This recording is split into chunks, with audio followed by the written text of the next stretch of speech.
back on the Theorist gateway, and this is probably the answer because hint 3 said it's up, up, down, down, left, right, BA start, which is the Konami code. So let's try.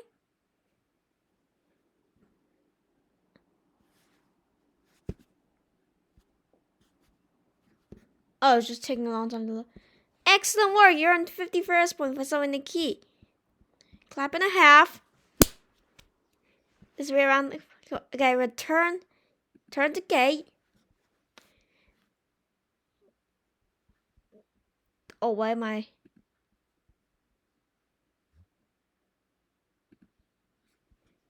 Let's enter gate 2. What's gate 2 going to be?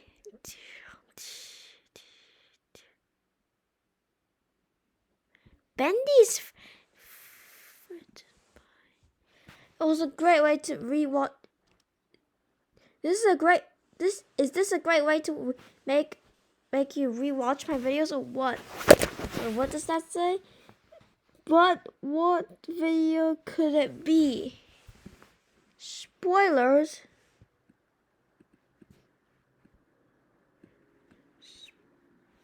Let me copy and paste it onto Google so I can see what it is.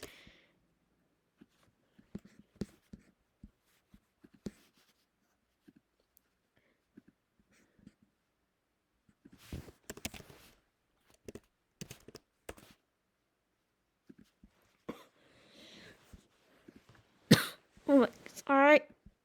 So game theory. Game theory.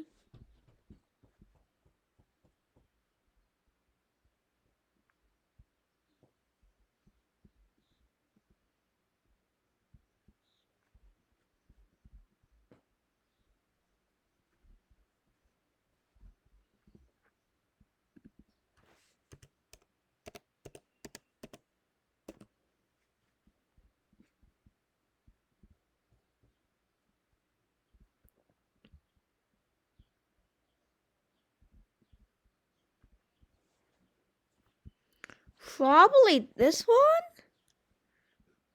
Oh god, please no.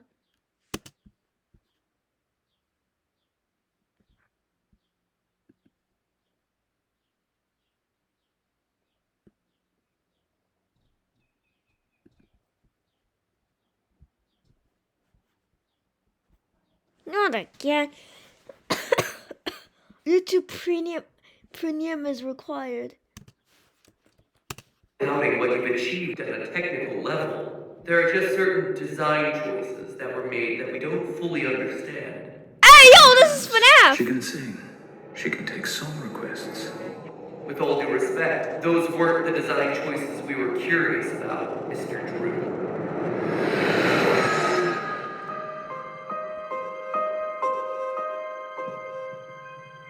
Hello, Internet. Welcome to Game Theory, the show that's waiting for the day I can do an episode proving that Bendy, our little devil darling, happens to be the same devil ruling over Cuphead's Inkwell Isle where he collects soul contracts, including that of the neighbor from Hello Neighbor. Oh yeah, and he also happened to be created by a guy named Henry, no last name given, just like some animatronics we all know and tolerate. Just saying, I did that old Move over! Theory a few years ago. The indie scene might be getting a bit closer than we all expect. Hello, my name is Henry, no last name. Here, I try to deal in theories that are closer to 3/4 baked, at least. Segue to Bendy Chapter 3. Everyone's favorite ink demon is back, and he's brought with him more fetch quests than you can shake a plunger at. To do. While sucking inky Botox out of bloated blobs and chasing Looney Tunes rejects around with an ink-spewing Tommy gun was awesome and all, Chapter 3 delivered on what I'd been really waiting for with this game.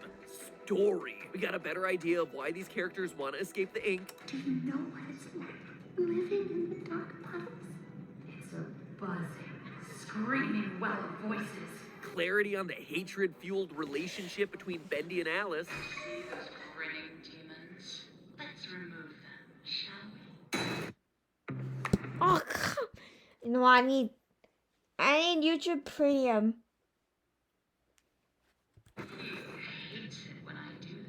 And through one incredible Easter egg, we got a strong hint that Henry was the original creator of Bendy the cartoon character. On the plus side, I've got a new character I think people are gonna love. We're finally getting enough meat on this theory bone to start gnawing like a hungry Boris. And let me tell you, there are still plenty of mysteries hidden in these sepia-toned hallways. But as I went through the game's 3 chapters again to brainstorm for this theory, there was one moment that I had completely forgotten about. One screen so short and so random that it had gotten lost in the shuffle, and yet something that is so important that the Meatly decided to put it as one of the first big unexplained moments in the game. So I decided to look deeper into it, try to decipher what it meant. And once I did, it started to occur to me that that screen is the linchpin of the entire Bendy story. The place where it all begins, as well as the place where today's theory begins. Way back in chapter 1, ex-animator Henry receives a letter beckoning him to return to his old workplace, Joey Drew Studios. And he does what any good horror protagonist would do, blindly stumble into an abandoned building with absolutely nothing to protect himself.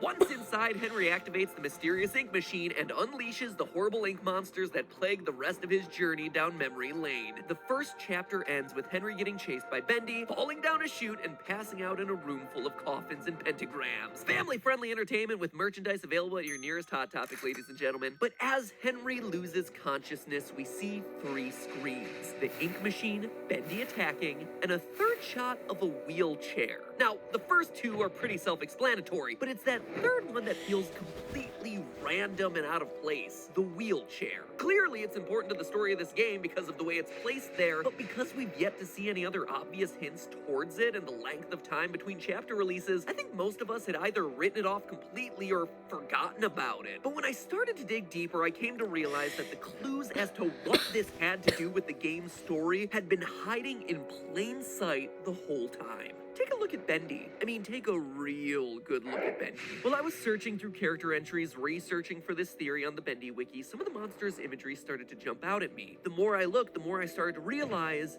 Bendy limps. If you really want proof, look at his chasing animation when you remove the lighting effects from the game. He's got a really strong limp. And it's not just me making this up or cheaply made animations. Look at his character model on the wiki. One leg is perfectly normal, but the other leg is twisted inward. Most of us have overlooked this detail because we're usually running away from Bendy in low light. But when you actually stop and look at him, this element of his design is unmistakable. That wheelchair in that flashback was his. In those 3 flashes, we're being told a complete story. The ink machine arrives and is used on someone who couldn't walk. Someone who is bound to a wheelchair. Thanks to the ink, that person now walks. And happens to be the personification of the murderous ink demon Bendy, but hey, there's no denying, they walk. So that begs the question, who is in that wheelchair? Who is Bendy? Well, I think all us players have been suspecting that it's Joey Drew, and this revelation gives a bunch of evidence to that hypothesis. Not only does Bendy have an inky human hand, but throughout the chapters, we've seen how every other major character from the audio logs has been transformed into an ink monster. In chapter 2, we saw composer Sammy Lawrence long to escape the inky prison of his body. Then in chapter 3, we got confirmation that Susie Campbell, original voice actress for Alice Angel, actually becomes Alice when touched by the ink demon. Even the projectionist Norman Polk becomes, uncreatively enough, the projectionist monster. So really, of the recurring audio log characters, we're only left with the option of 2. Either janitor Wally Franks, who's appeared in all 3 chapters, or the mastermind behind the whole operation, Joey Drew himself. Either one could potentially be Bendy's true identity. And of the 2, chapter 3 all but confirms that Bendy equals Joey. At the beginning of the chapter, if you take the demon path, one of the major differences is that you get access to a tape recording made by Joey. In it, he says, "Why, with enough belief, you can even cheat death itself. Now that is a beautiful and positively silly thought." Sure, his fixation on beating death could just be a god complex, but it could also be the fact that he himself is dying. That whatever disease has put him in this wheelchair is slowly eating away at his life, and that through the ink machine, he'll be able to beat his impending death. And I'm not just looking for connections where they don't exist. The Chapter 3 trailer reinforces the idea that Bendy the cartoon character is also cheating death. The trailer begins with an incredible short cartoon between Boris and Bendy in a cemetery. But intermixed in these antics is this skeleton who keeps harassing Bendy for no apparent reason. It comes out of nowhere, seemingly at random. So in a game where there are so few characters already and a lot of it is highly symbolic, why is this thing there? Because the skeleton is symbolic of death. Bendy is being threatened by a symbol of death. Come on, not again.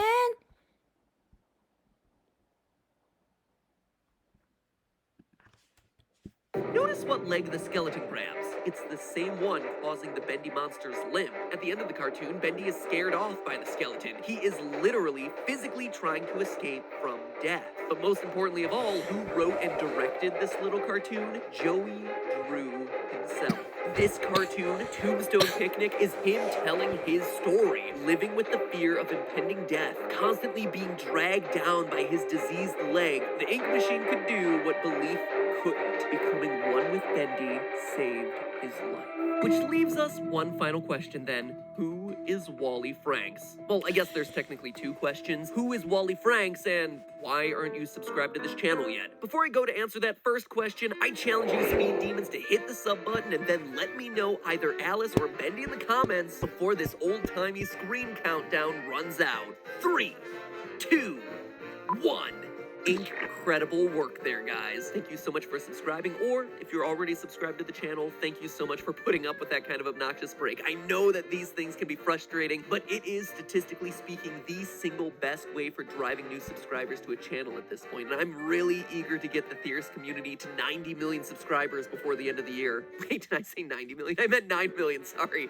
That was a typo. Though 90 million would be okay too, but no, let's set our sights at 9 million for now, okay? Anyway, thank you guys so much. Digression over. Now, on to the identity of Wally Franks. At this point, we know the fates of pretty much Wait.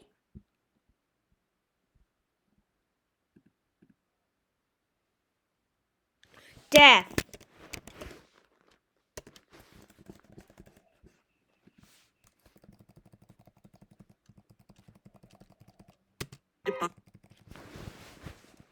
could just be a god as major differences that you get access to a tape recording made chapter. If you take the demon path, one of the major differences is that you get access to a tape recording made by Joey. In it, he says, Why, with enough belief, you could even cheat death itself.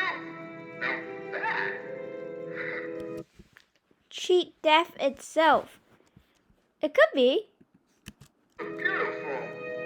And positively silly thought. sure, his fixation on beating death could just be a god complex, but it could also be the fact that he himself is dying. That whatever disease has put him in this wheelchair is slowly eating away at his life, and that through the ink machine, he'll be able to beat his impending death. And I'm not just looking for connections where they don't exist. The Chapter 3 trailer reinforces the idea that Bendy the cartoon character is also cheating death. The trailer begins with an incredible short cartoon between Boris and in a cemetery. But intermixed in these antics is this skeleton who keeps harassing Bendy for no apparent reason.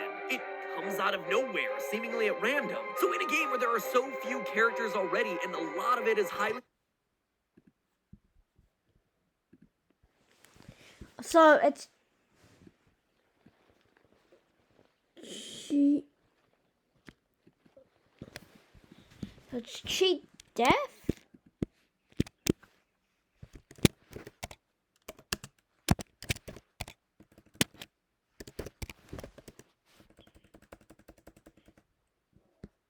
No, because like there's a lot. Symbolic. Why is this thing there? Because the skeleton is symbolic of death. Bendy is being threatened by a Symbol of death.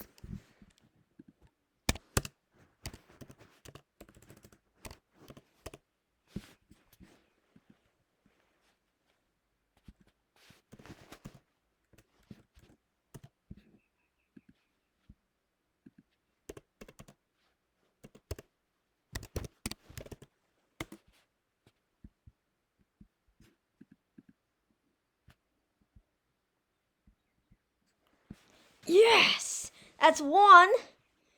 Next key.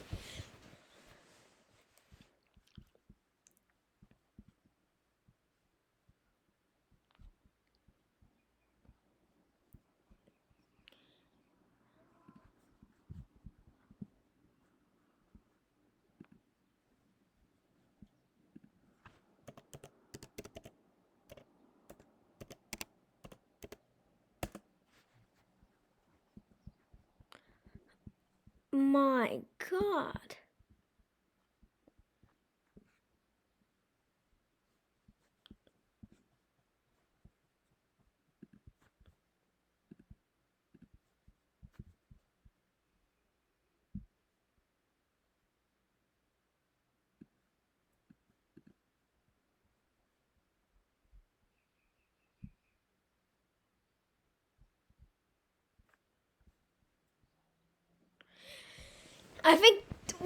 I think this is just like this skate is basically just like solving like recapping what their videos, but not killing him,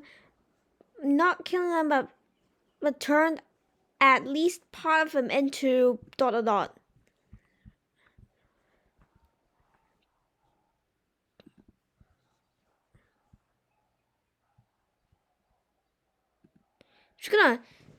I'm just gonna rack through everyone. Bring it on. Come on.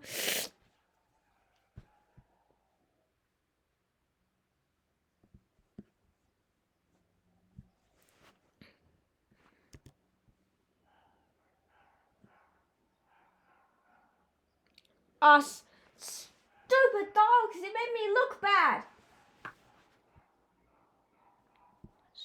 Skip. They actually give me one of the rare opportunities. You know the great thing about multi-part theories? They actually give me one of the rare opportunities I have to answer some of your biggest questions about earlier parts in the theory, which is pretty exciting actually. So last time we talked about how the mysterious earlier parts in the theory, which is pretty exciting actually. So last time we talked about how the mysterious Darkner world that Chris and Susie explore during the most inefficient quest to find chalk ever is all just an imaginary role-playing game, one dreamed up by Chris in an attempt to connect with Susie and work through their personal struggles. You can tell based on the fact that the Darkners are toys, the weapons are school supplies, and the story incorporates people from Chris's life. But that of course led to a lot of questions and counterpoints. So before we move forward with part 2 of this mega theory, let me address some of those. Question 1. If everything was just a game, then what about Susie? Why would she go along with Chris's game? And then how do you explain her reaction, asking whether everything was just a dream when they leave the classroom? How could something imaginary have this level of emotional impact on her? Well, the thing to remember here is that she doesn't just go for it at the beginning of the story. Notice how she starts, metaphorically running away from Chris, ignoring Ralsei's prophecy, saying things like, let's just get this over with. She is clearly not into the fantasy elements of the story, and she's only...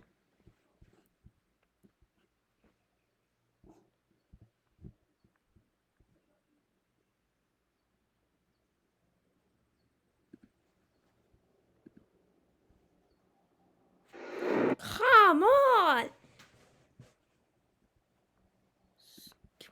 Imagine a world where we're all represented by a font? Huh, wonder which one I would be. Too straight. No, not in that way, just straight, as in unexciting. Too, Deadpool. Broadway! Now that's the one, now that's the one!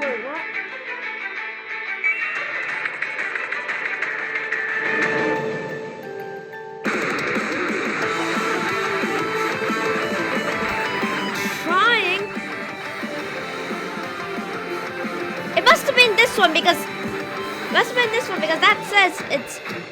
Hello, Internet. I think this one's Welcome probably to in this. Game Theory, where instead of putting a joke here, I want to ask you a question. If your personality were represented by a font, what font would you be? Take a moment and put your font in the comments. I'm really curious to see what everyone has to say. Maybe find a couple new cool fonts to use. Getting bored with old Calibri 11. And with that out of the way, it's time to talk Undertale. Now, I don't think I've ever gotten this many requests to cover a game. Well, except for FNAF. And I suppose FNAF 2. Oh, and then there was FNAF 3. Wait a minute, should I be worried about something here? Anyway, across the board on YouTube, Reddit, and Twitter, you all have wanted Undertale. And honestly, I'm glad you brought it to my attention. True loyal theorists will know that Earthbound is my favorite game of all time. So a self-aware RPG in a similar style? Oh man, it's like a gift from the indie gaming heavens. Undertale is a game where every character, from Goat Mom to Grind Fodder, has a sympathetic design and unique unique personality, motivations, goals, fears. Whether you're saving or slaughtering them, the game makes you feel something every time you enter an encounter. But to me, one character stood out amongst all the rest. Sans, a skeleton named after the font Comic Sans, hence all the font references at the beginning of the episode. If you haven't played Undertale, I'm sure that was a really weird opening. Anyway, Sans is... well, there's a lot of mystery around this guy. And before we get into it, let me put up a very special spoiler warning. Undertale is a game best experienced blind. So if you haven't played it, pause the video and come back after you've finished. I promise you won't regret it. Alright, so everyone out of the pool and ready for the adult swim?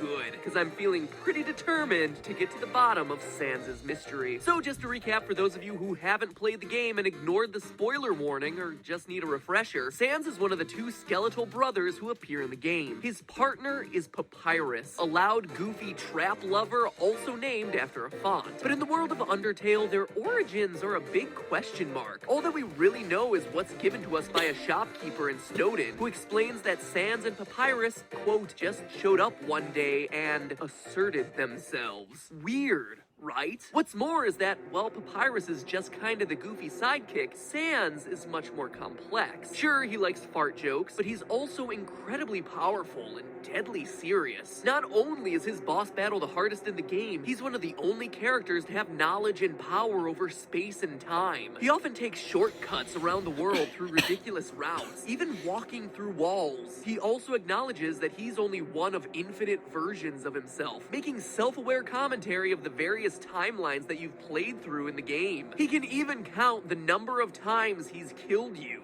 He acts like an arbiter in this world, passing out judgment on the player's actions in the game, even explaining the secrets of EXP and love, or execution points and levels of violence, just to clarify. In short, he just doesn't quite fit in with the rest of the world of monsters. But then what?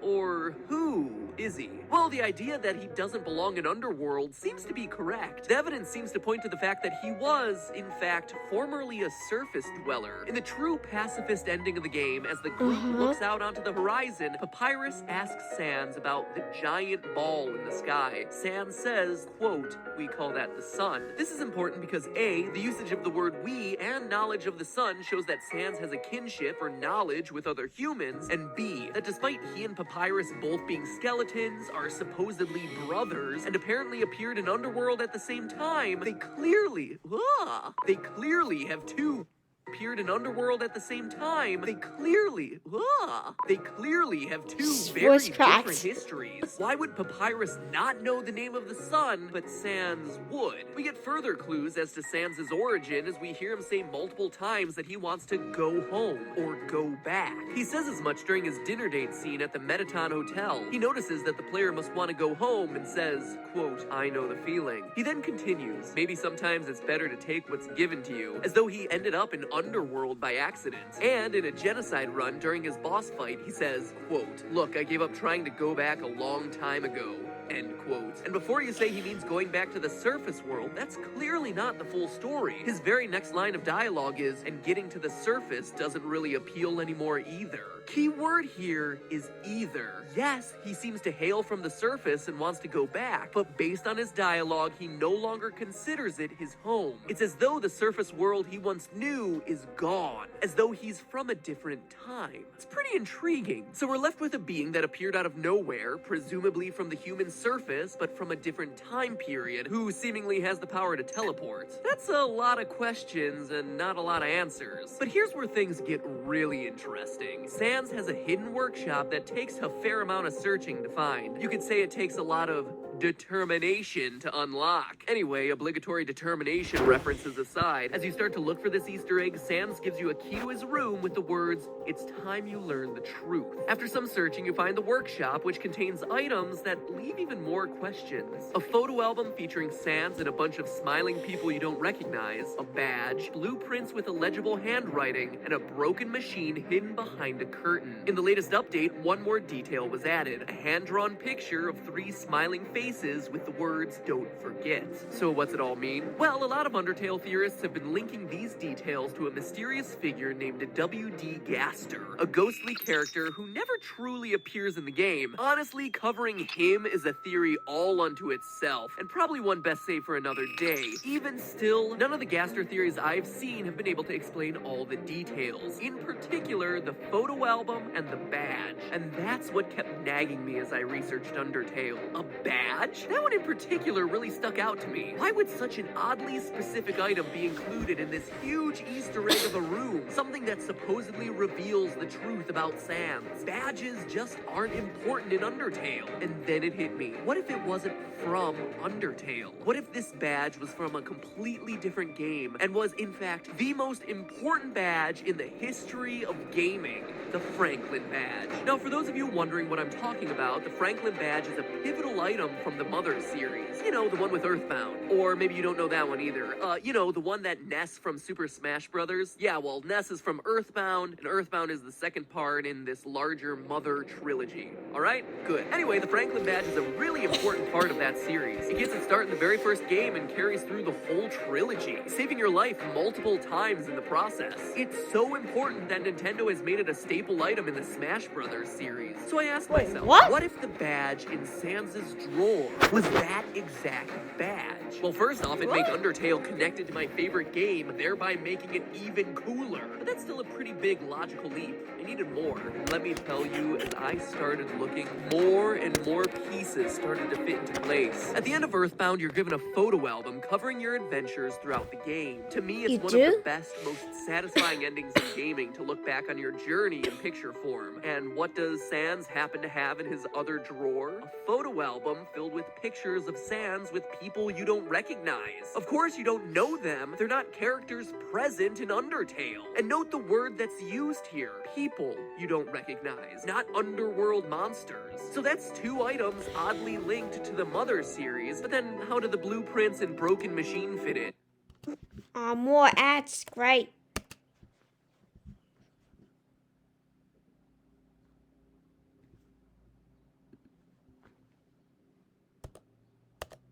Friends must travel to the past in order to have their final battle against the evil alien Gygus. To do that, Dr. Andonuts, remember him by the way, he's gonna be important later, with the help of the science geniuses Apple Kid and Mr. Saturn, create what's known as the Phase Distorter, a machine that allows people to travel through time and space. Except, it comes with a cost. It can't transport organic material. As a result, the young heroes must put their souls into robotic bodies to use the machine and thus save the world. I played this game back in 1997, and I'm not ashamed to admit that when I first saw the scene, I cried. It's devastating. Dr. Andonuts says goodbye to his son. These characters that you've grown to love and care about are suddenly promising to sacrifice their lives. For all they know, there's no possibility of them being able to come back home. It's this incredibly dark departure in the final moments of what was otherwise a fun, quirky, and colorful RPG. So what's all this have to do with Undertale? A lot, actually. But the first thing you need to know is that Mr. Saturns are known for their, let's say, unique linguistic style. That would explain the illegible handwriting on the blueprints. And the machine, I think a broken phase distorter is behind that curtain. Now that may seem like a stretch, but it actually explains a lot. If Sans wound up in Underworld via a phase distorter, it could provide a reason for why he's a skeleton. He used the machine as organic matter and suffered the consequences. Not killing him.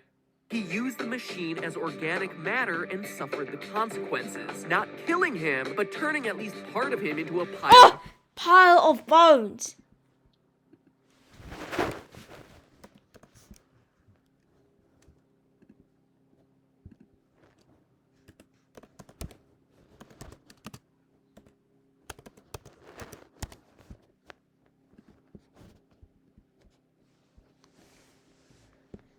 Come on, load faster.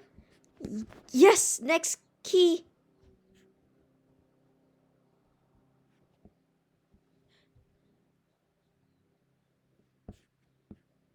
Wait, what? What is this one? Using base 64 titled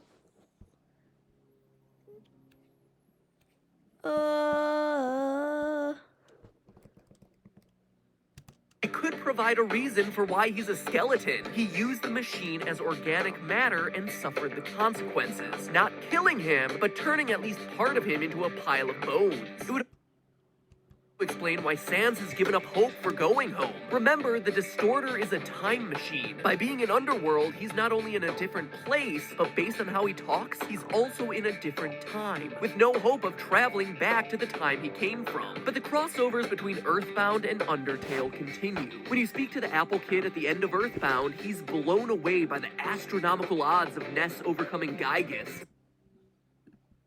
So, but what is this? Using base 64, the text reveals a creepy hidden poem titled ... Actually, I could just go online.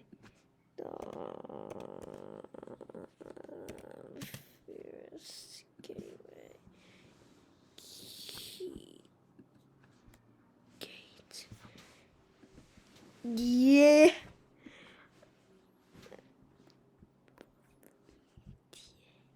Click to see spoilers. Ooh.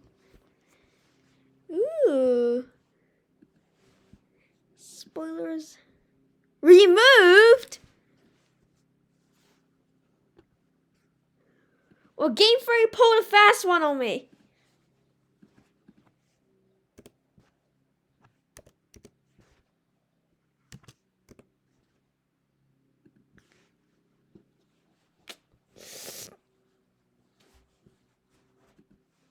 Ooh.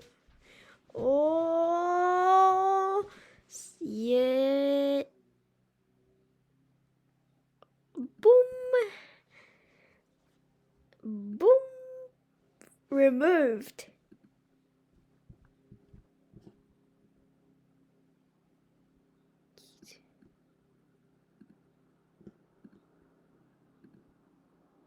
Open your third eye. This is...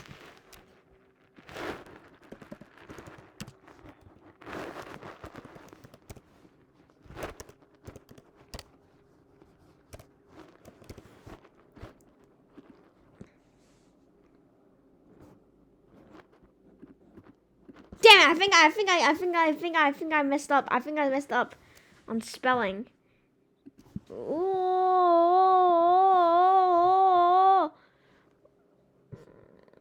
spoilers. I think I punctured the spelling. Yeet. Third. Thi.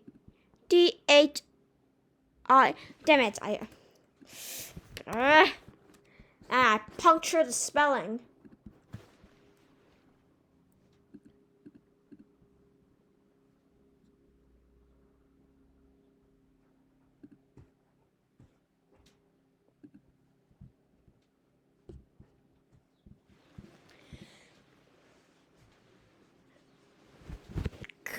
Come on.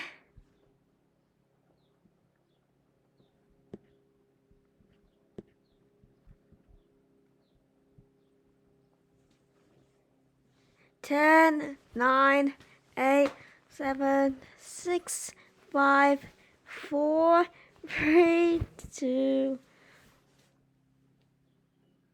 Boop. Alright, next key. Even though I technically cheated. 1. Why is it 1? Oh my god.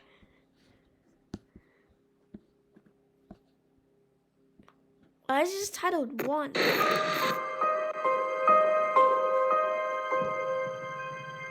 Hello, Internet! Hello, Internet! Hello, Internet! One side, I've got a new character in my think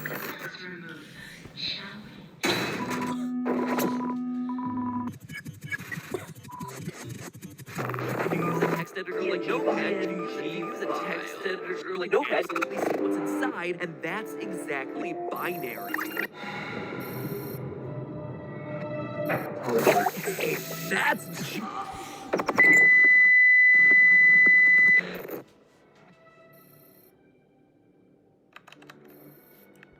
Your journey is not complete. Find 0.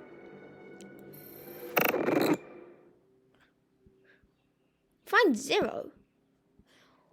Wait, first we gotta yoink. First we gotta reverse it. Ding. First, as every single theory would do, theorist would do on game theory, they would reverse it.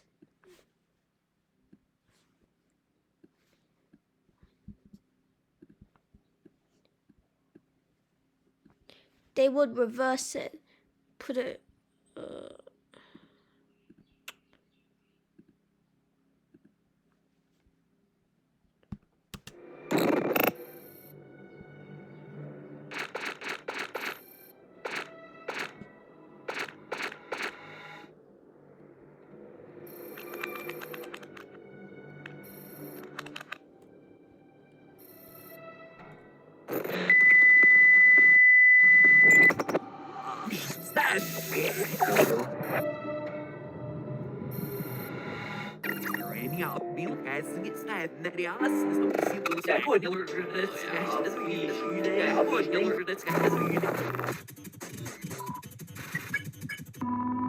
Wait!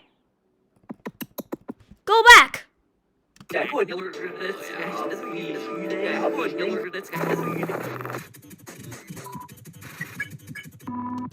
There's some kind of video game music in there. What if I try to slow it down?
Start from there and slow.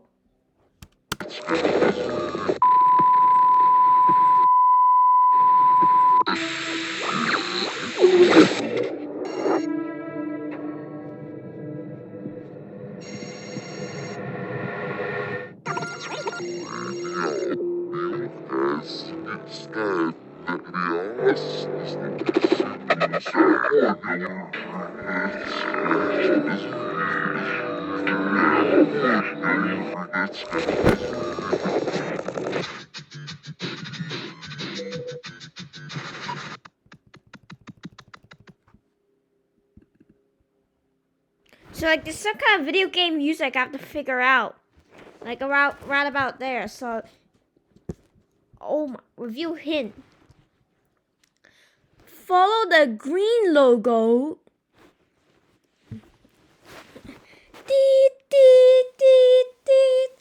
Watch the video at quarter speed, setting speed 0.25. Use and go to frame by frame. Oh, frame by frame.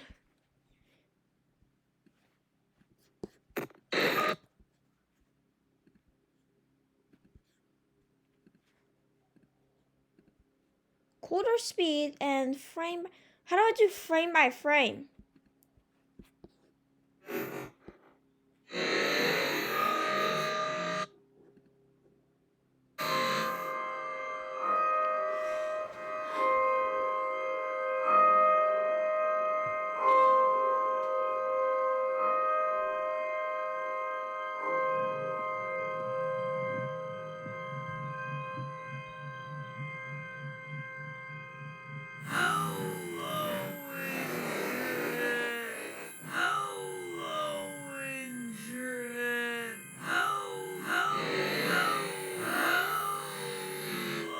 Wait, did I just see a... Nah.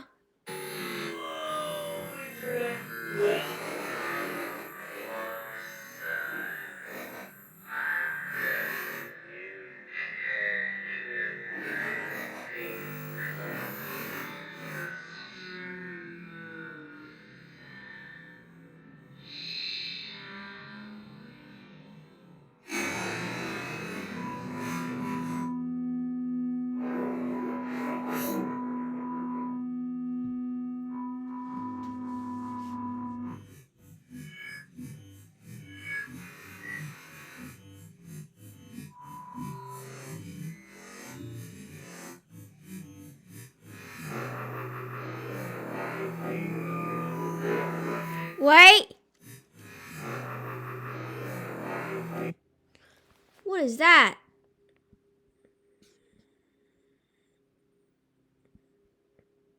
What is that? It looks like a clock.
Well, it was nothing I noticed.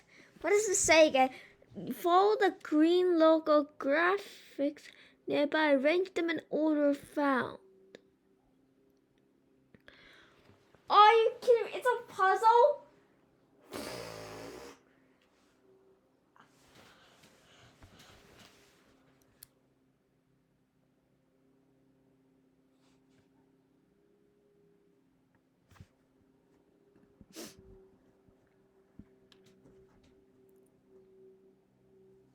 $20 minutes. Oh. Wait, I can just cheat. Do not tell anyone about this. The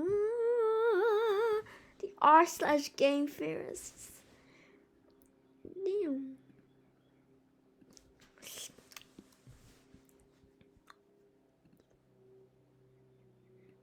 Whatever this. How am I supposed to? Hello. Okay, then I'll just do this. Do this. Do that. Do this and do that. And then paste it in.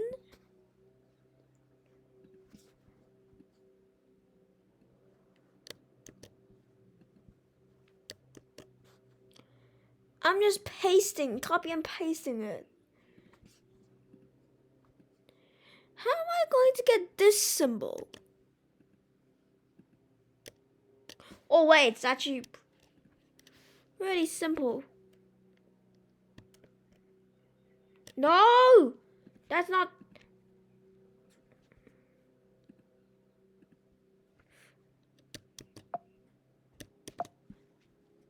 Can I not paste that symbol?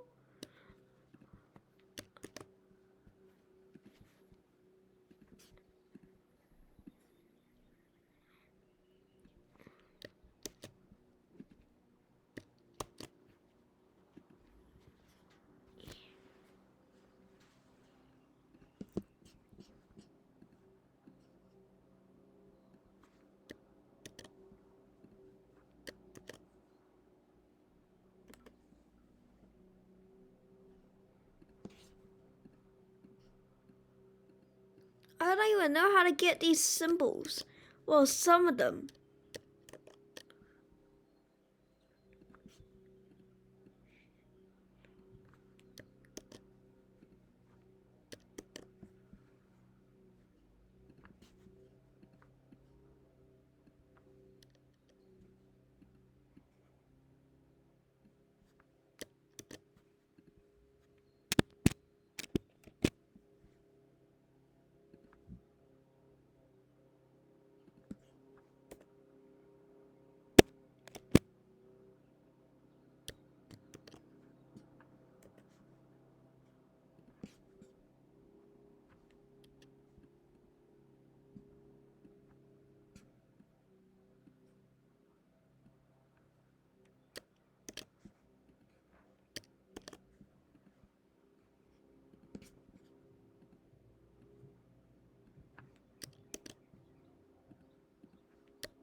Copy, paste.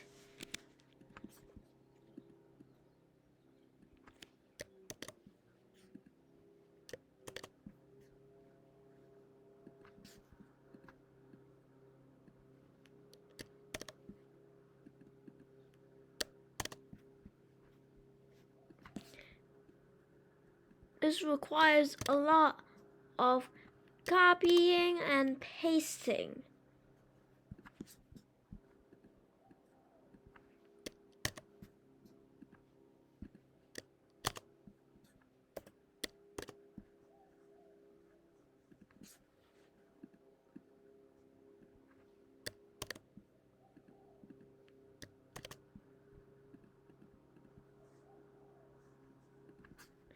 If this doesn't work, I have to write that whole thing again.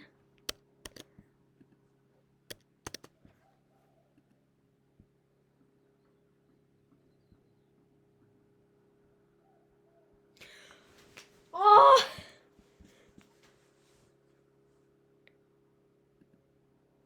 Boop. Next we have gate number 3. Looks like gate 4 is the merge. Gate 5 is GT Live.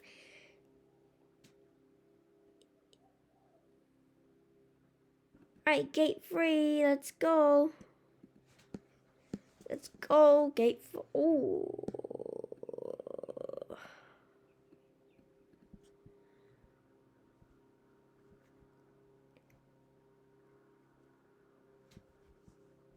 I can brute force this on. I can just brute force this online.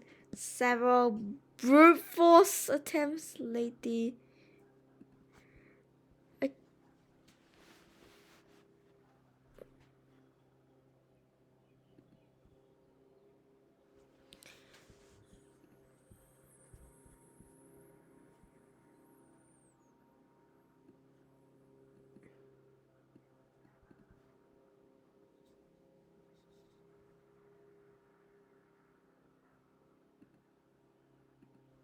Looks like gate 3 I have to do it myself.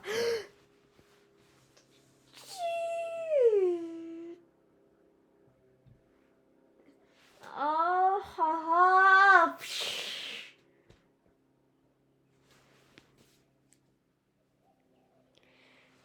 Oh, ha, ha. I wanna go back to playing Five Nights at Freddy's. Oh.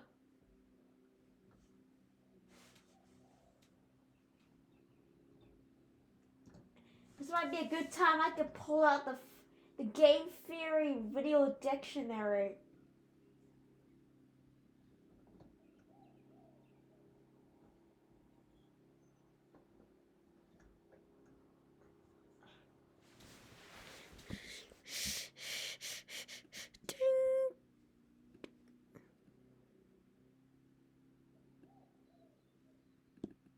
Brining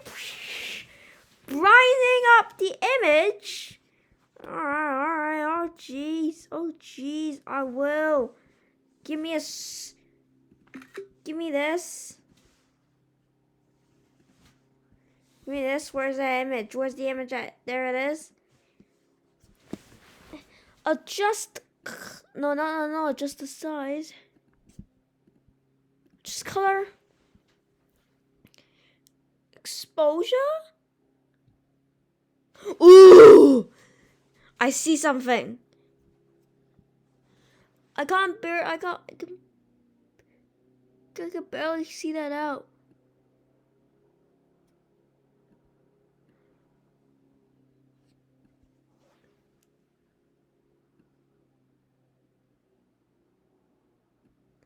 Huh, what does that say? I can barely see.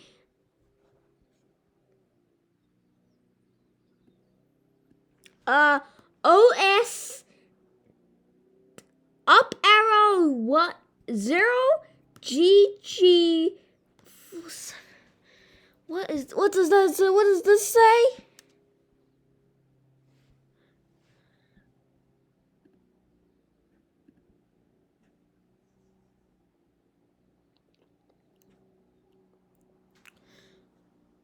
Up.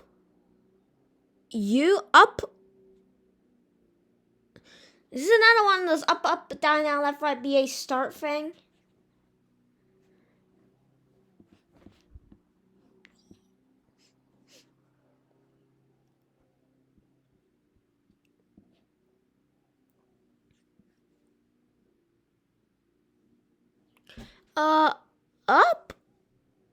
Up arrow DO7 up the I don't know what those symbols are. OS up arrow OGG I can't see up. Wait, what is that? What is that even saying? What is that even saying? Gotta have to go to the contrast.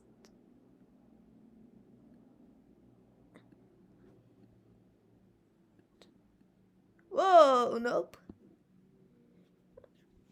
Just gonna try fiddling around these. Whoa.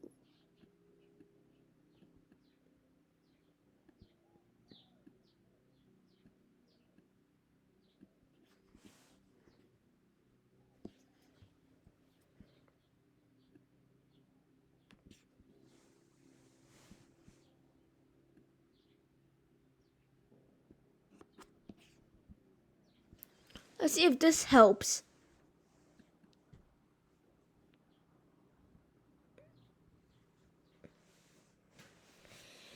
I'm not sure.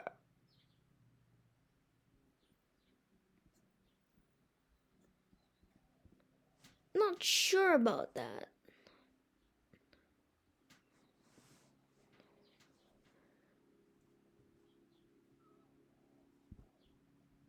View hit. Still nothing.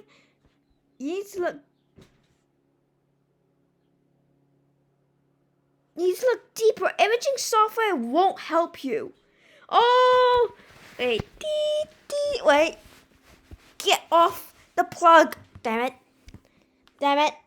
Open this image in a text editor and scroll all the way. Oh, I can get another hint.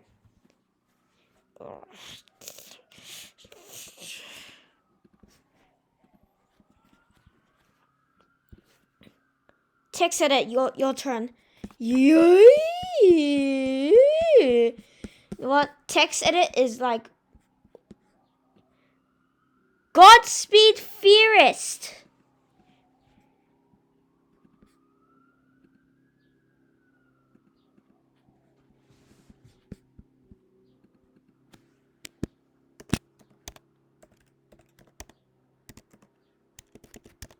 No, that doesn't work. Wait, let me delve deep. Godspeed, Theorist. Wait.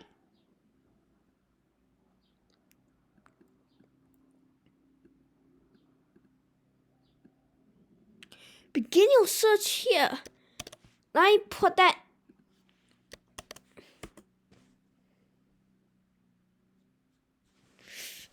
Stupid MacBooks!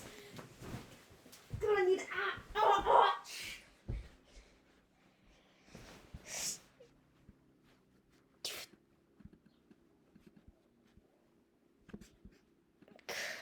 Come on, this is. Come on, this is. Come on, this is no time to play around. This is no time to play around. Oh God, for goodness sake!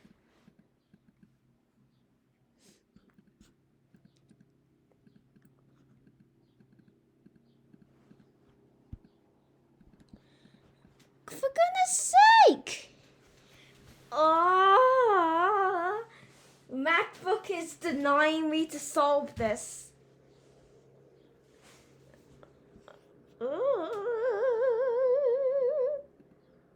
MacBook is denying me to solve this. It's like, haha, you made a dead end. Nope, no thank you. Oh my God, for goodness sake. For goodness. My God. My God. Still be there. Still be there. I can't. Yes. Enter. Let's reveal the third hint.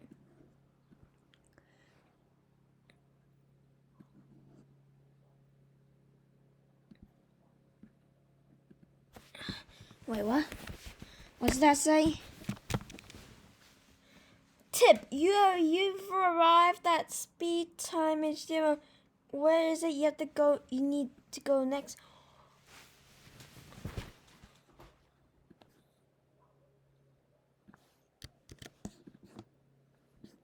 Wait a sec.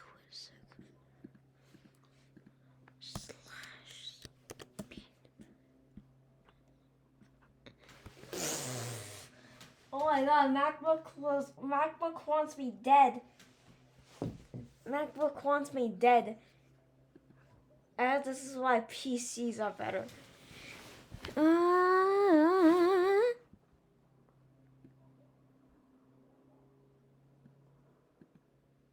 Require hidden text found and URL found.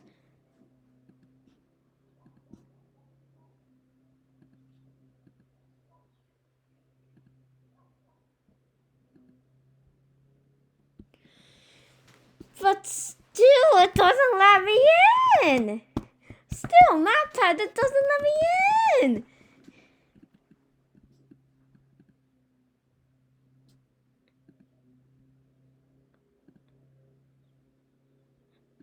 So it doesn't let me in.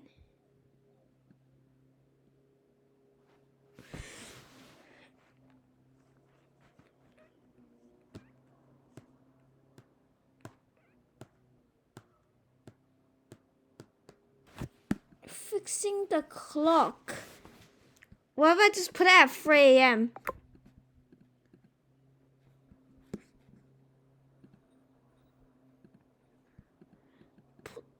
Put myself.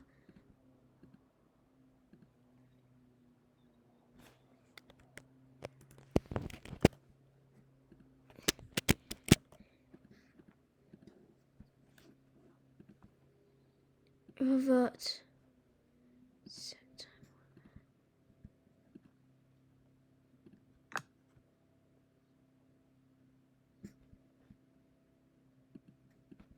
Come on.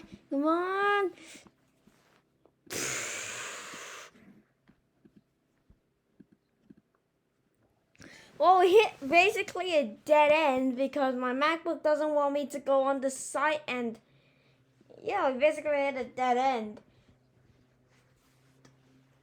Well, goodbye. I'm going to play more Final Fantasy very soon.